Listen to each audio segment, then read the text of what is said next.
Coucou tout le monde, bonjour, bonjour. Alors, je suis super contente de vous retrouver pour notre live. J'ai un petit peu de retard, j'étais en train de faire d'autres essais de ce que j'allais vous montrer aujourd'hui. Et voilà, j'ai pas vu l'heure passer. Alors, je vous propose un live EHPAD. Je vous souhaite la bienvenue, que vous soyez débutante, que ce soit la première fois ou que vous me connaissiez. Je suis super contente de vous retrouver le jeudi matin. Donc le jeudi matin, je vous propose un rendez-vous à 11 h et j'ai eu envie de l'appeler le live EHPAD. Et ben ouais, parce qu'on n'est jamais mieux servi que par soi-même. Donc le but, c'est de pouvoir s'épater. Je suis démonstratrice pour la Max Stampin' Up depuis 15 ans. Et donc aujourd'hui, j'ai envie de vous parler de produits Stampin' Up, d'astuces, de techniques. Et donc je m'appelle Peggy Elfémin, je suis en Loire-Atlantique à Saint-Brévin. Aujourd'hui, il pleut, mais on va mettre un peu de couleur dans notre vie. Alors, je pense que je vous en ai déjà parlé, mais j'ai envie de vous remontrer cette super technique parce qu'elle est chouette, parce qu'elle plaît toujours et qu'elle fait toujours son petit effet. On va la faire juste un peu différemment, c'est la technique de la lingette. Donc la technique de la lingette, l'idée, c'est de prendre une lingette de bébé. Et ouais, on commence par là. On prend une petite assiette en carton. Moi j'aime bien celle-là parce qu'elle est plastifiée, donc après au moins je la renettoie et je la réutilise. Je peux venir plier ma lingette en deux. Donc elle est encore humide ma lingette, hein, d'accord? Donc elle peut être encore prête à être utilisée. Et je vais venir utiliser des recharges d'encre. Donc ça, je vous ai déjà fait des lives. Si vous voulez aller voir sur ma chaîne YouTube, il y a tous mes lives EHPAD. Et je vous avais déjà montré comment on utilise nos recharges d'encre. Donc les encres liquides Stampin' Up sont à base de pigments et on a la même couleur en encreur. Donc là par exemple c'est la grenouille guillerette. Donc ces recharges d'encre vont me permettre soit de recharger mes encreurs, donc ça leur donne encore plus de longueur de vie, soit pour faire plein de techniques. Alors, la technique d'aujourd'hui. Allez, on va prendre du grenouille guillerette. On va rester sur du tarte au potiron. Et on va prendre, tiens, du pétunia pétillant. Qu'est-ce que vous en pensez? Un petit violet. Et peut-être quelque chose de plus foncé. On va partir sur du melon mambo. Voilà, ces quatre couleurs-là, ça peut être assez sympa. Donc, technique de la lingette, je viens mettre des gouttes d'encre sur ma lingette en fonction de la couleur que je veux. Là, je veux plus de violet et de rose, donc je vais mettre cela en premier. Il faut des couleurs quand même un peu qui se distinguent pour que ce soit vraiment waouh.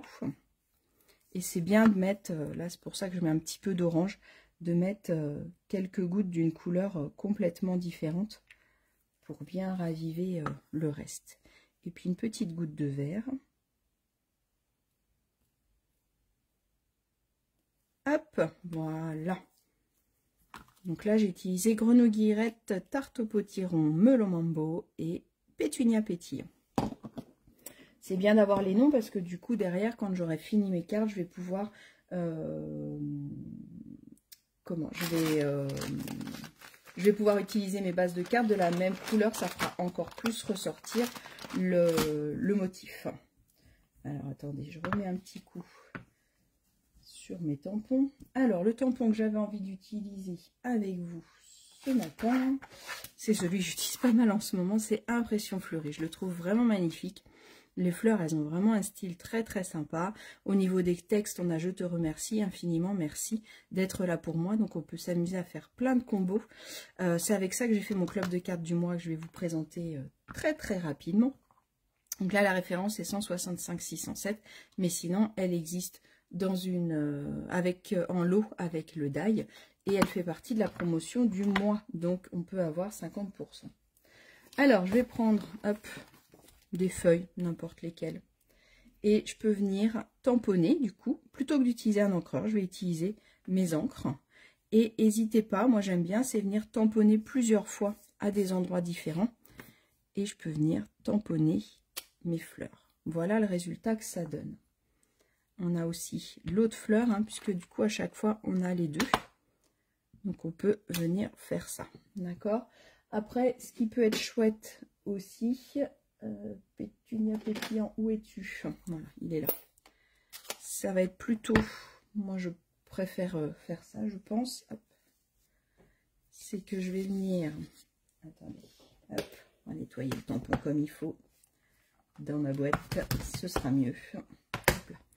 Voilà, je pense que je vais venir faire mon fond de fleurs en uni et que je vais venir tamponner celui-là par-dessus pour faire la déco. Hop. Alors peut-être que en plus clair.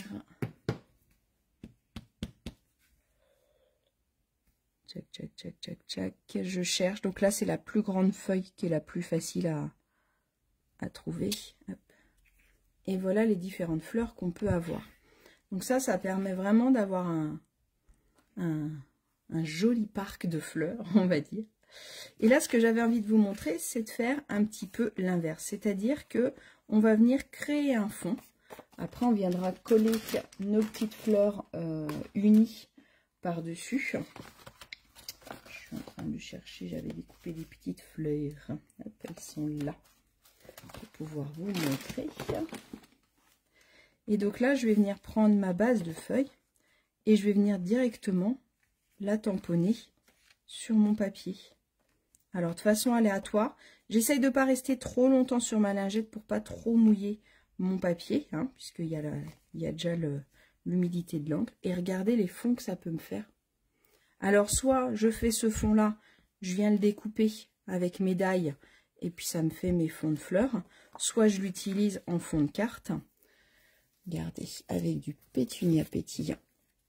Tac. Ici. Regardez comme ça me fait mon propre DSP qui est super sympa. Qu'est-ce que vous en pensez? Alors, est-ce que vous avez déjà essayé cette technique? Souvent, moi, quand je sors une lingette, bah, j'en profite pour m'en faire plein de fonds différents ou plein de fleurs différentes. Là, l'idée, c'est de se dire, bah tiens, je vais me faire plein de choses. Alors, en fonction de la marque de votre lingette, ça vous donnera différemment. Celle-là, elle est un petit peu matelassée. C'est la marque Leclerc. Je fais pas de pub, hein, mais c'est la marque Leclerc. Et du coup, ça lui donne encore des effets différents. Et après, bah, plus je vais passer dessus, plus ça va me donner quelque chose de foncé. En fonction du résultat que je veux. Celle-là, je pense que je vais la laisser comme ça, parce qu'elle est très claire. Et celle-là, elle peut être sympa de l'avoir beaucoup plus ancrée. Et plus je vais le faire, parce que comme je vous dis, une fois que je sors ma lingette, je fais de plus en plus de fleurs. Plus je vais le faire, plus mon encre va être mélangée, que ce soit pour mon tampon. Hop, je ne sais pas si vous voyez bien à l'écran, mais là, je vois un peu plus. Là, c'est plus mélangé déjà. C'est tout de suite plus... forcément, l'encre s'est mélangée et s'est mise au milieu. J'ai plus de place sur ma feuille. Hop, on va prendre une autre. Je pense que je vais venir les découper après. Donc, vous voyez, là, tout de suite, on est entre la première et la dernière. On a des aspects complètement différents. Et là, je trouve ça magnifique. Et on peut bien sûr ne pas remettre d'encre et retamponner une deuxième fois si on veut quelque chose de très clair pour pouvoir venir, hop, après positionner. Alors, vaut mieux faire dans l'autre sens, vaut mieux faire celui-là en premier et l'autre en deuxième. Voilà, vous voyez, ça vous fait l'extérieur plus foncé et l'intérieur plus clair. C'est sympa aussi comme résultat. Je peux aussi, si j'ai pas peur de me mettre de l'encre sur les doigts ou en prenant un gant, je peux aussi venir plier hop, ma lingette par les quatre coins. Tac. Et là, je peux venir du coup tamponner comme j'en ai envie. Ça peut être aussi une solution, surtout à la fin quand elle est moins humide. Et là, ça nous donne un aspect encore différent quand on tamponne comme ça. Je ne sais pas si vous voyez bien les différents aspects que ça peut... Regardez, quand on les met côte à côte, on voit bien que en faisant ça, ça fait encore autre chose. Donc là, l'idée, hein, c'est, voilà, je vais faire plusieurs petites bases de cartes que je vais pouvoir réutiliser après tranquillement. Là, j'en ai plein les doigts maintenant, mais c'est pas grave, c'est de l'encre. C'est trop bien. Quand on a de l'encre sur les doigts, c'est qu'on s'est bien amusé. Voilà la petite technique du jour. C'était une technique très rapide, mais Je trouve que voilà, elle fait toujours son petit effet et je voulais surtout vous montrer, celle-là j'avais déjà dû vous la montrer, je voulais vous montrer comment on fait des fonds avec, soit des fonds, soit pour venir découper nos fleurs. Je vous mettrai en photo le résultat, je vais les finir. Et puis quand vous les avez mouillées, attendez un petit peu que ça sèche avant de les découper tout de suite, d'accord? Pour éviter que ça abîme, enfin ça va pas abîmer, mais ça risque de mâcher votre papier. Surtout avec ce die là où ça nous fait toutes les petites rainures de fleurs. Si votre papier il est trop humide, vaut mieux attendre. Vous voyez, celui-là, je vois bien qu'il est encore humide. Vous les laissez sécher un petit peu, patience, et vous pouvez venir les découper après. Voilà, voilà, j'espère que cette astuce vous a plu. Dites-moi si ça vous a plu ou pas. Dites-moi, montrez-nous vos essais, votre patouille. Là, c'est un peu de la patouille. Montrez-nous ce que vous en avez fait en fonction des couleurs que vous allez utiliser et tout ça. Toutes les recharges d'encre sont disponibles sur ma boutique en ligne. N'hésitez pas si vous avez des questions, si vous avez besoin pour les retrouver ou pour choisir quelle couleur quand on démarre et qu'on en veut quelques-uns, étant donné que on a 50 couleurs sur la boutique en ligne, forcément, du coup, on ne sait pas trop. Allez, je vous fais un petit coucou, parce que je vous parle dans le vide, là, mais hop, ce sera plus sympa comme ça. Donc voilà, donc de choisir les couleurs, c'est pas toujours facile pour commencer. Donc n'hésitez pas, hein, on peut, soit on s'appelle, soit on s'envoie un petit message, et puis je peux vous guider là-dessus pour vous dire vers quelle couleur partir. Je vous souhaite une belle journée. Ici, il fait pas beau, mais j'ai plein de créations à faire, donc je vais rester au chaud à côté de mon bureau. Et je vous dis à très bientôt.